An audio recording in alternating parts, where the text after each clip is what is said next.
Assalamualaikum warahmatullahi wabarakatuh. Jumpa lagi bersama Bu Elvi di pelajaran tematik. Apa kabarnya anak kelas 4? Semoga dalam keadaan sehat ya. Sebelum memulai pelajaran, siapkan LKS dan alat tulisnya ya. Kita mulai dengan basmalah. Bismillahirrahmanirrahim.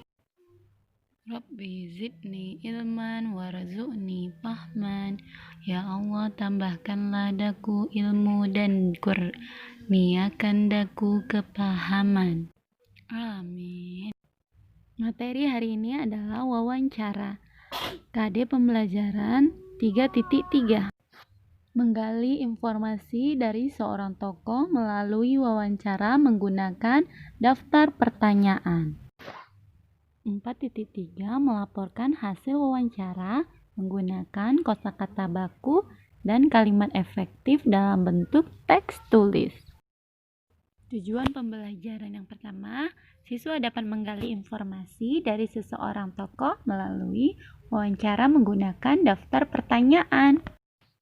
Yang kedua, siswa dapat melaporkan hasil wawancara menggunakan kosakata baku dan kalimat efektif dalam bentuk teks tertulis.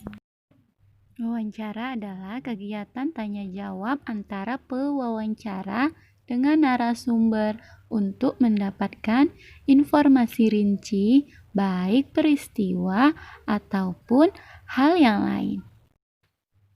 Pewawancara adalah orang yang melakukan wawancara dengan mengajukan pertanyaan-pertanyaan yang berhubungan dengan peristiwa atau hal. Narasumber adalah orang yang diwawancarai dan memberikan informasi mengenai hal atau peristiwa yang terjadi. Hal yang harus diperhatikan dalam wawancara, yang pertama sebelum wawancara, yang kedua saat wawancara, yang ketiga setelah wawancara. Hal yang harus dilakukan sebelum wawancara. Yang pertama, membuat janji dan minta ketersediaan narasumber untuk diwawancarai. Yang kedua, datang tepat waktu. Yang ketiga, berpakaian sopan. Yang keempat, berbicara dan bersikap santun. Yang kelima, menyiapkan daftar pertanyaan sesuai pokok pertanyaan. Yang keenam, membuat pertanyaan dengan unsur adik simba atau apa, di mana, kapan, siapa, mengapa, bagaimana. Yang ketujuh, berlatih agar tidak selalu membaca pertanyaan yang disusun.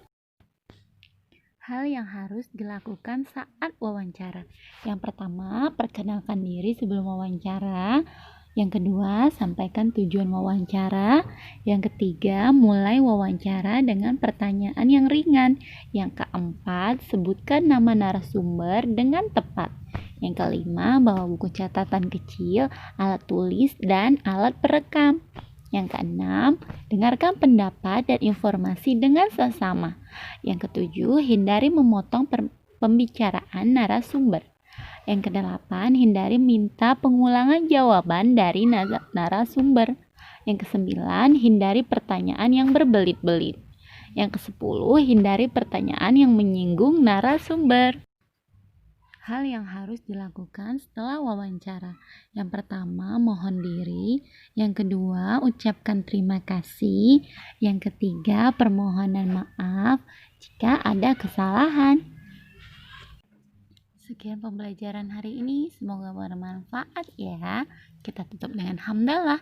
Alhamdulillahirabbil alamin. Silakan kerjakan LKS-nya ya.